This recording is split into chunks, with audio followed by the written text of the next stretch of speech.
Hello students, हम अपना numericals का लेक्चर दोबारा से स्टार्ट करते हैं। तो लास्ट लेक्चर में हमने इक्विवेलेंट रेजिस्टेंस के कुछ पेयर्स किए थे, मैंने कहा था डायग्राम्स भी बनाए थे, और एक थोड़ा सा और कॉम्प्लिकेटेड था। बाकी कॉम्प्लिकेटेड होंगे उनका मैं आपको स्नैपशॉट भेज दूंगा।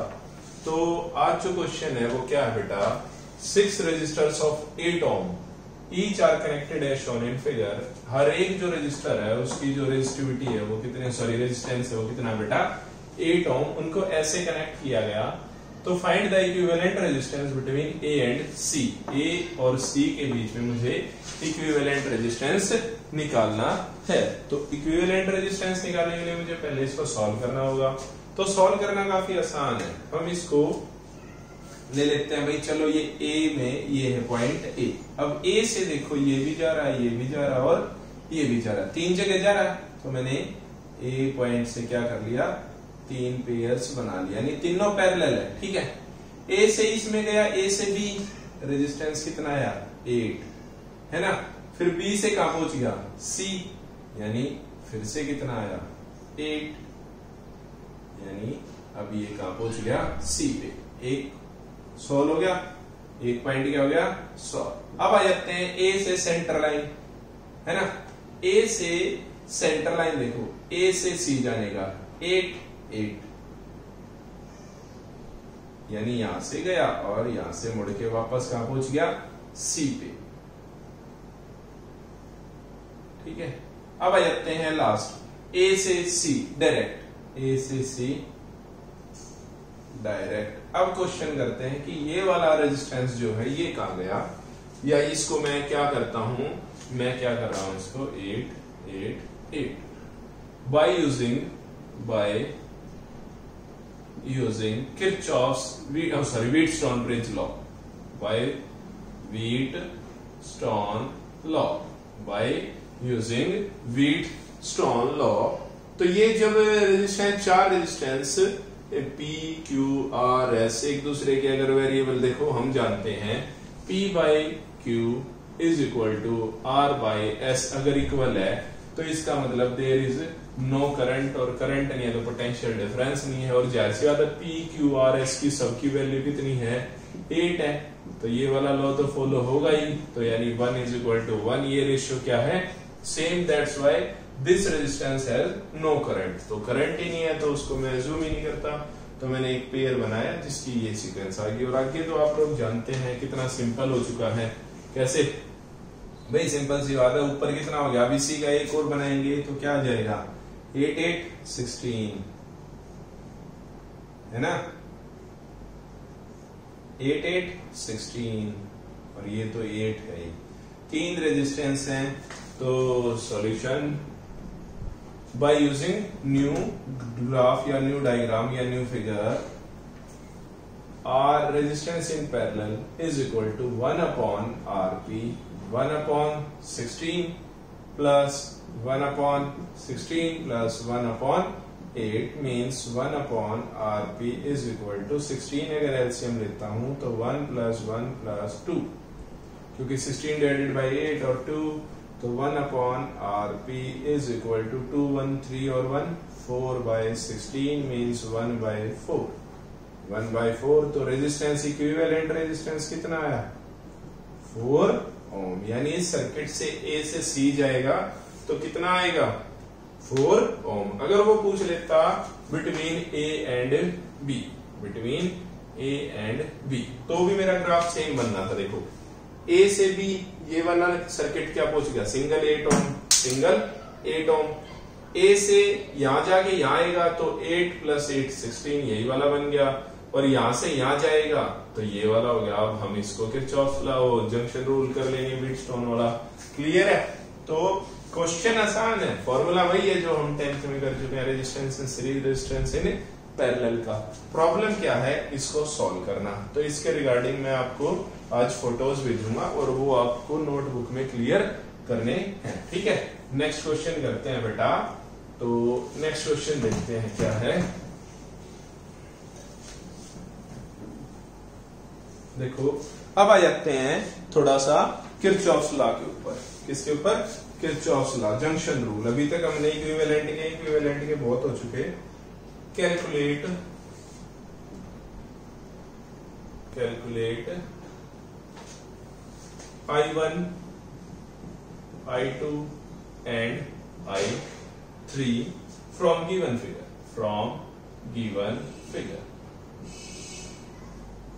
ठीक है, इसको दो तरीके से करेंगे। मेरे पास दो न्यूमेरिकल्स, दो फिगर्स हैं, एक इसका भी I1, I2, I3 निकालना है, इसका भी I1, I2, I3।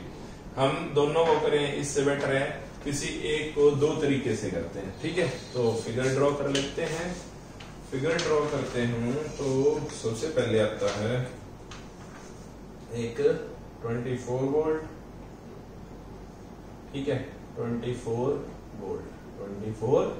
वोल्ट और उसके साथ अटैच है 2 ओम। ठीक है, उसके बाद यहाँ है 27 वोल्ट। ठीक है, और उसके साथ अटैच है 6 ओम। ठीक है, ओके। उसके बाद है 4 ओम कनेक्टेड है।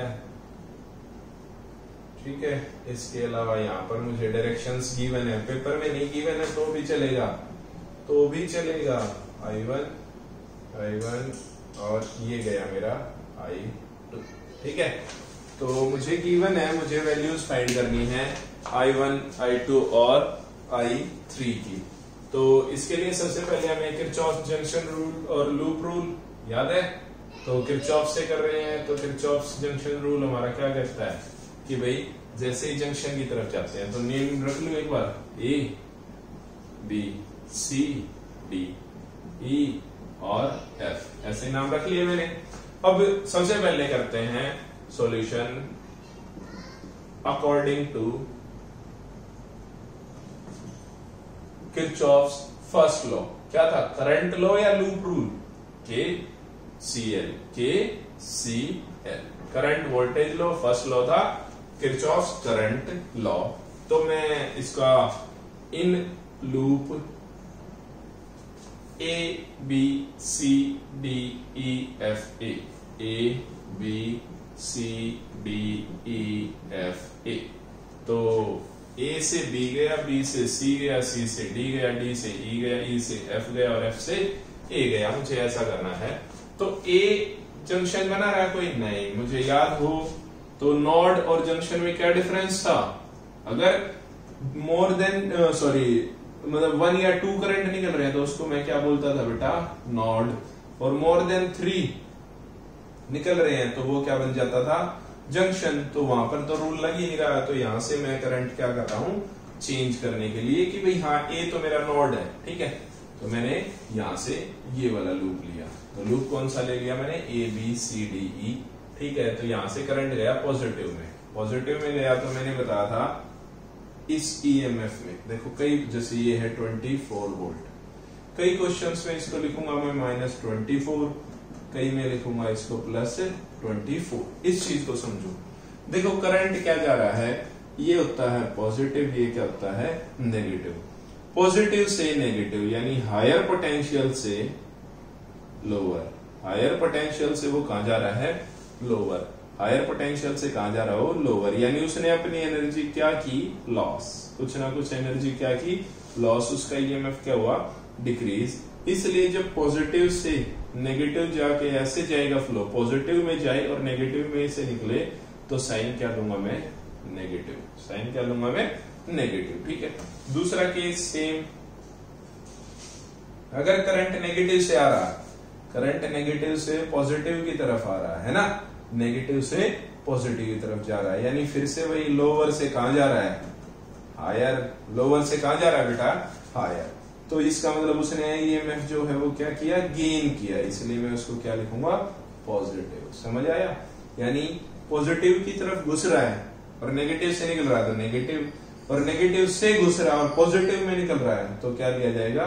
पॉजिटिव। समझ आए? जिस तरफ से घुस रहा है उसका अपोजिट, जिस तरफ से घुस रहा है उसका अपोजिट। यानी जिस तरफ से घुस रहा है, पॉजिटिव से घुस रहा है तो पॉजिटिव का अपोजिट नेगेटिव। कैसे रिमाइंड करेंगे इसको? लर्न करेंगे। ये प्रॉब्लम क्रिएट करता है, कई बच्चों को समझने में दिक्कत है। वरना सीधा सा कर लीजिए, नेगेटिव की तरफ जा रहा है तो पॉजिटिव, और पॉजिटिव की तरफ जा रहा है तो नेगेटिव। कोई ये मत ध्यान रखिए पॉजिटिव में से निकला हायर पोटेंशियल लोअर पोटेंशियल, सबको अपना याद करने का तरीका होता है।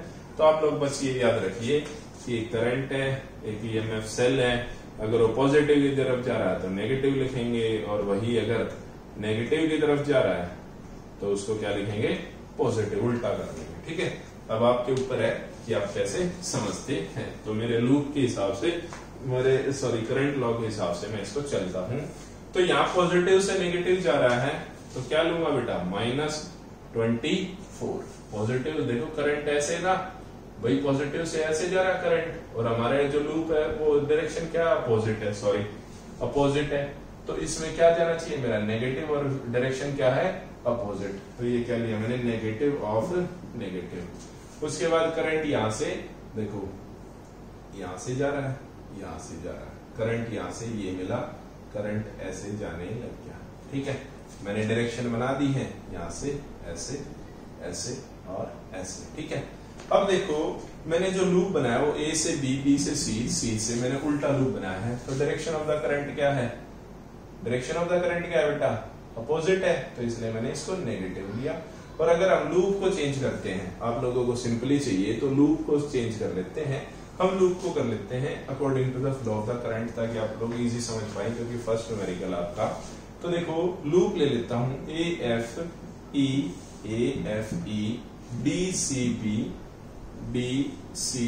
बी और ए। ठीक है, तो क्या हुआ, ए से एफ जा रहा है, ए से एफ जा रहा है, तो सिंपल है भाई, कोई रेजिस्टेंस ही नहीं है, तो पोटेंशियल डिफरेंस करंट में लूंगा ही नहीं। ठीक है, तो क्या हो गया, ए से एफ गया I1, सेम डायरेक्शन। एफ से ई जा रहा है प्लस I3 लेऊंगा, ई से एफ जा रहा है, ई से डी जा रहा है, ई से डी जा रहा है, तो क्या करंट हो गया, 4I3 करंट हो गया।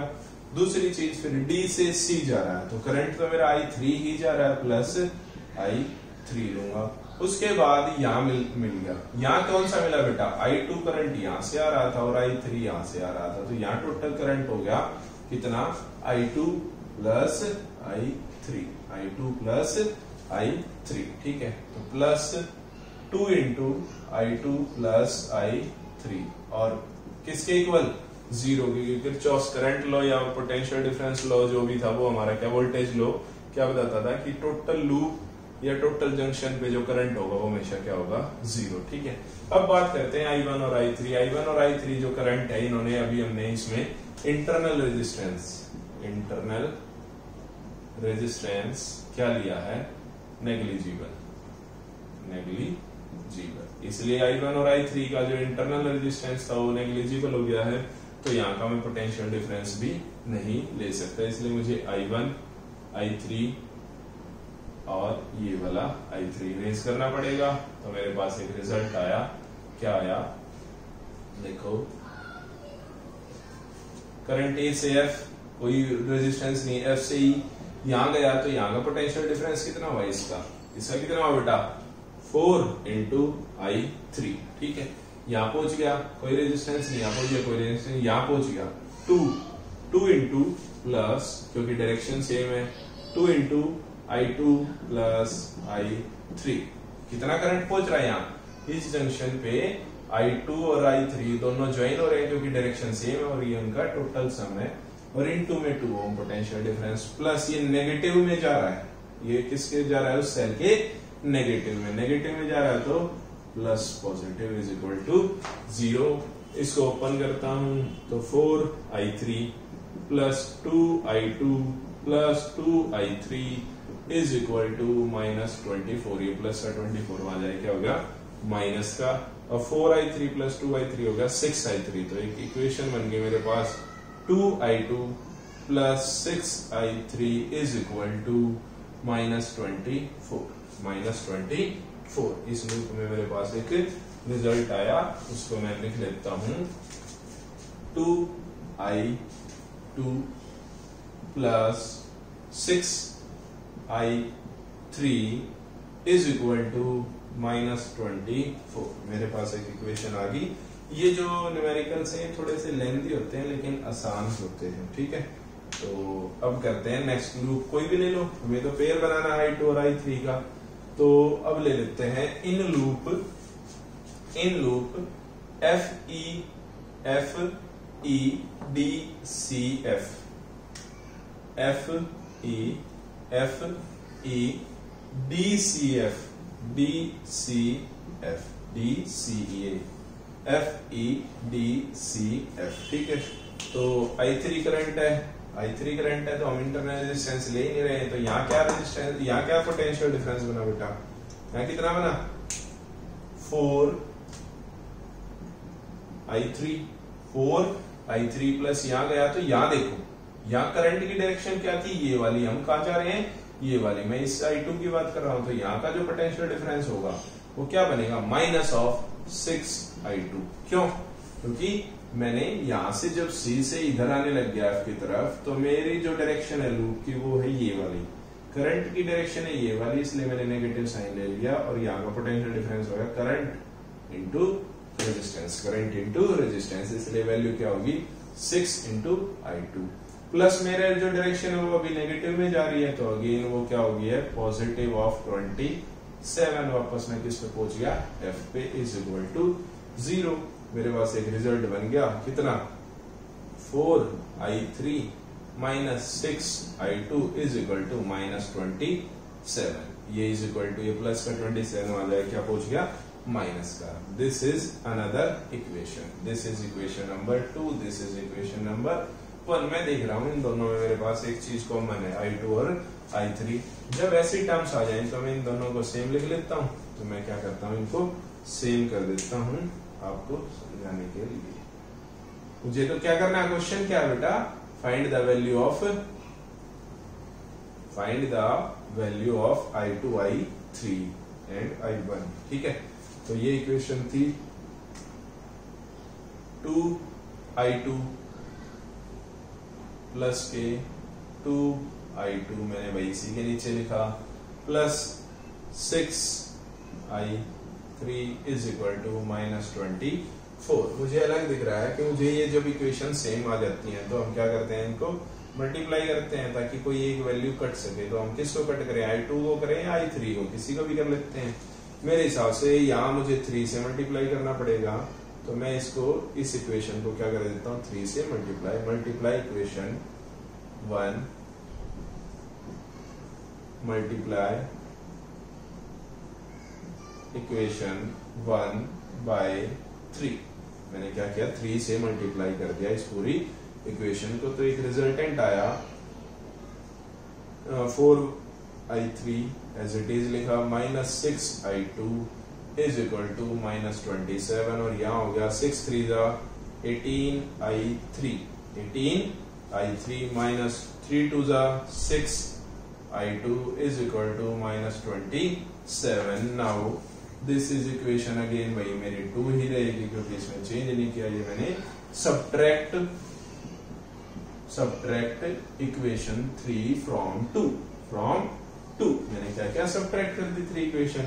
तो मैंने इसको सब्ट्रैक्ट करने की शुरू किया, सॉरी प्लस, तो मैं इसको क्या कर रहा हूँ, सॉरी मेरा साइन पहले से ही चेंज है, तो मैं इसको क्या कर देता हूँ ऐड, ताकि इजिली कट हो जाए। इजिली कट हो गया, यहाँ कितना हो गया 18 plus 4 22i3 is equal to ये कितना हो गया 24 प्लस 7 7 1 11 5 51 माइनस के, तो i3 की वैल्यू कितनी आ गई बेटा माइनस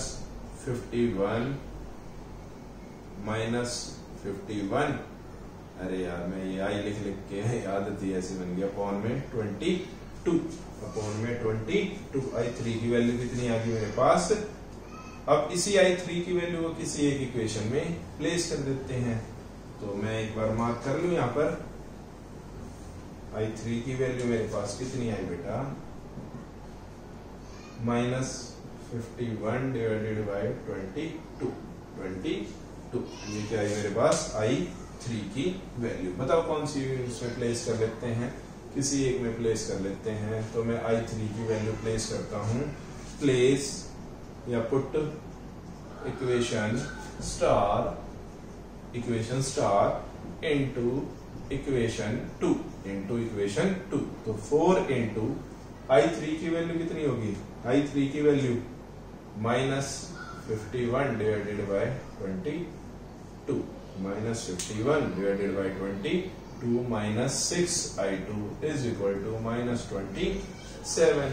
अगर मैं इसको 2 से कट करता हूं तो 11, 2 तो 51, 2 सा कितना हो गया -102, 102 डिवाइडेड बाय 11 कितना हो गया 11। ये भी कटता है ना, 11 9 सा 99 बच गए, 2 नहीं कटेगा, चलो छोड़ो।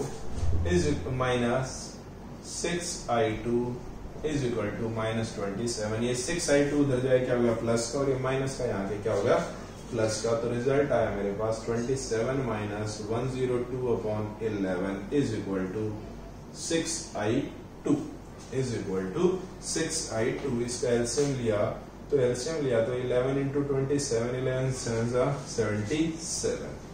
क्या रिजल्ट आया 11 7 77, 7 कैरी किया, 11 2 22 प्लस 7 29, ये रिजल्ट आएगा ना, ठीक है। -102 divided by 11 is equal to 6I2। Result इसको जब मैं माइनस करता हूं तो 7 - 2 5, 9 और 195, 6I2 is equal to 195 divided by 11। तो I2 की वैल्यू मेरे पास क्या आ गई बेटा 195 डिवाइडेड बाय ये 6 यहाँ के मल्टीप्लाई हो गया तो कितना हो गया 66। तो मेरे पास I की वैल्यू कितनी आ गई, I2 की वैल्यू 195 66। अब मुझे किसकी वैल्यू निकालनी है, अब मुझे निकालनी है I1 की। तो I2 की वैल्यू और मार्क कर लूं, I2 की वैल्यू मेरे पास आई 195 डिवाइडेड बाय 66। इसको इक्वेशन रख देता हूं डबल स्टार, इसको इक्वेशन रख देता हूं डबल स्टार, ये थी सिंगल स्टार, ठीक है। अब मुझे क्या निकालनी है I1 की, वो तो बहुत ही आसान हो गई है। कोई एक लूप ले लेते हैं, तो इन लूप AFCB A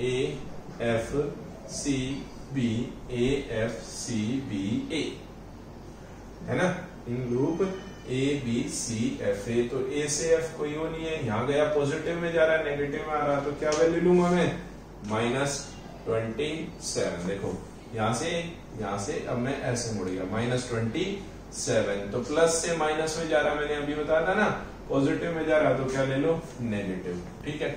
उसके बाद यहाँ कितना पोटेंशियल डिफरेंस हुआ +6I2। इस बार प्लस इसलिए क्योंकि मेरी भी डायरेक्शन यही है और करंट की भी डायरेक्शन यही है। उसके बाद मैं पूछा C से B, कोई करंट नहीं है, यहाँ पहुंच गया B से C। इस बार डायरेक्शन ऑफ द करंट और मेरे लूप की भी डायरेक्शन सेम है, इसलिए यहाँ का जो पोटेंशियल डिफरेंस बनेगा वो 2 is the resistance and I1 2 + I3 is the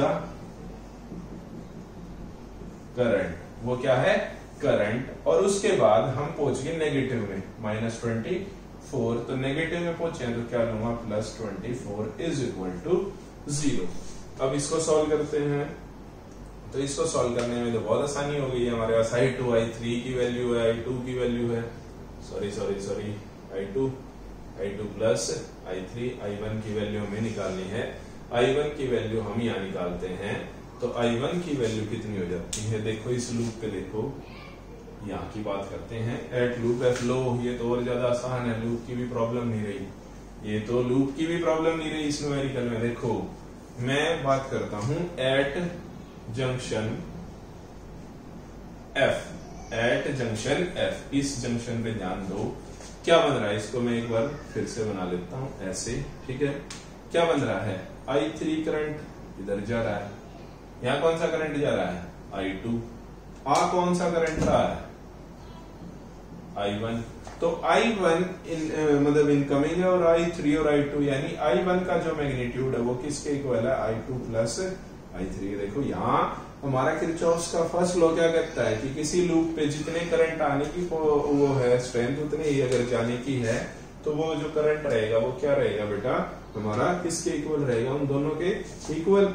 और अगर इसको मैं फर्स्ट लॉ के अकॉर्डिंग करता हूं तो क्या रहेगा, जो जंक्शन के अंदर जा रहा है वो पॉजिटिव I1 जो जंक्शन से बाहर जा रहा है वो नेगेटिव I2, जो जंक्शन से बाहर जा रहा है I3 is equal to 0। Total current at a junction according to Kirchhoff's first law is always be 0।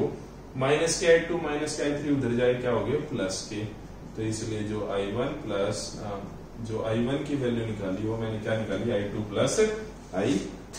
तो यहाँ तो सिंपल है, मेरे पास I2 की वैल्यू भी है और I3 की वैल्यू भी है, तो मैं प्लेस कर दूं, मैं प्लेस कर देता हूं। तो for getting value of I1 is equal to I2 की वैल्यू कितनी है 195 डिवाइडेड बाय 66, ये साइन ही नेगेटिव है इसलिए 51 डिवाइडेड बाय 22।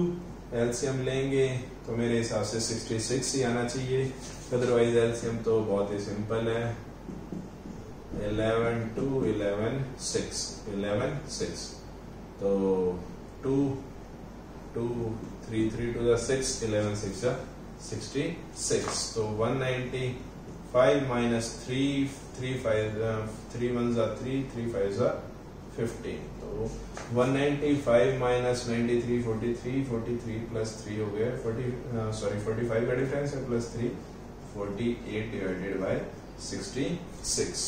5 में से 3 गए 2, 5 में से 3 गए 2, 9 में से 5 गए 4, ठीक है हाँ 42 बाय 6, जिसको मैं अगर और 4 या 2 से डिवाइड करता हूँ तो 33 21 बाय 33।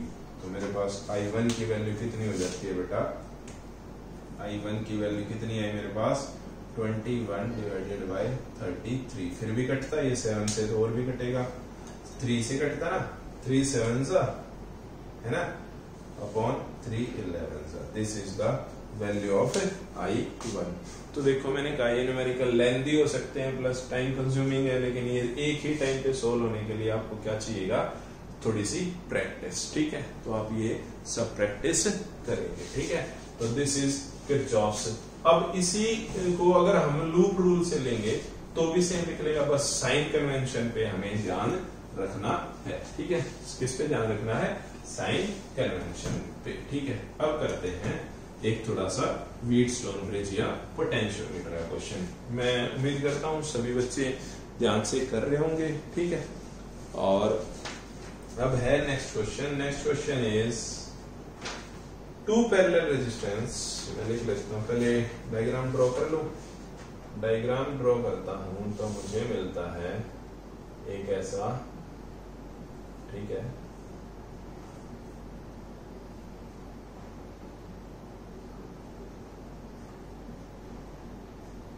ऐसा एक बॉक्स मिल रहा है,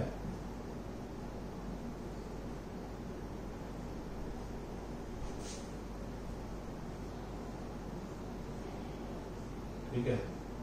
और इसके अंदर है मेरी 100 मीटर वायर लेंथ, और ये मेरा एज यूजुअल जोकी के बीच में मेरा गैल्वेनोमीटर, और ये है मेरा 4 ओम, ये है 8 ओम, और this is 6 ohm, this is 6 ohm, ठीक है। दिस इज वो जॉइंट जो मुझे मिला, वो मिला, this is L, this is 100 minus L, this is 100 minus L। बहुत ही सिंपल न्यूमेरिकल्स होते हैं, लेकिन आते हैं तो अब लिखता हूं questions. To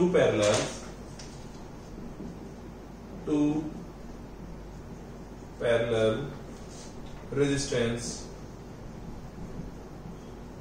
4 ohm and 8 ohm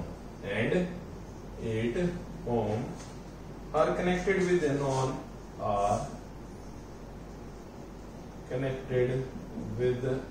non, यानी मुझे पता है कि ये कितना है 6 ohm with a known resistance of 6 ohm, resistance of 6 ohm as shown in figure। where is the balance point, find the balance point। मैं सीधा लिख देता हूं ताकि टाइम कंज्यूम ना हो। find the balance point, तो मुझे क्या निकालना है, एक बैलेंस पॉइंट, ठीक है। तो देखो इसको समझना तो बहुत ही आसान क्वेश्चन है, लेकिन है तो है भाई। देखो दोबारा से अगर इसको मैं व्हीटस्टोन ब्रिज के उसमें बनाता हूं तो this is 6 ohm, this is 4 ohm and this is 8 ohm, है ना, and this is L, this is जो कि ये यहाँ वाला डायग्राम है, दिस इज गैल्वेनोमीटर, और ये बाई चांस L है, ये कितना है 100 माइनस L। देखो मैंने क्या किया, इसी को 6 ओम ये रहा सीरीज में है, 8 और 4 आपस में पैरेलल में है। मैंने इस रेजिस्टेंस की लेंथ, क्योंकि R डायरेक्टली प्रोपोर्शनल करता है L के, इसलिए मैंने डायग्राम बनाया 100 माइनस L, एक रेजिस्टेंस मान लिया इसका L। इसको आप लोग कैसे भी कर सकते हैं, लेकिन हम इतना टाइम कंज्यूम कब करेंगे, हम इसको सिंपल EMF वगैरह लगा के भी कर सकते हैं, वरना एक सिंपल सा रोल है। क्या क्या बेटा इसका सॉल्यूशन, बाय यूजिंग क्या Wheatstone bridge principle, Wheatstone bridge principle क्या था वो, P by Q is equal to L upon 100 minus L, ऐसा ही था ना, L अपॉन, देखो यही था ना, P by Q R by S, तो यही फॉर्मूला था। अब मुझे जो वैल्यू पता करनी है वो करनी है Q, this is Q, this is P, this is L, this is 100 minus L। P पे तो गिवन है 6 ओम, मुझे इसका इक्विवेलेंट निकाल लूं तो equivalent resistance at Q is equal to 1 upon Rp, 1 upon 4 plus 1 upon 8, LCM is 8, 2 plus 1 is equal to 3 by 8, तो resistance in parallel हो गया 8 by 3, 8 by 3, यही आ गया ना मेरा। तो इस रेजिस्टेंस की जगह मैं क्या लिख लूं, 8 by 3, 8 by 3, ठीक है। अब वैल्यूज प्लेस करते हैं, तो P by Q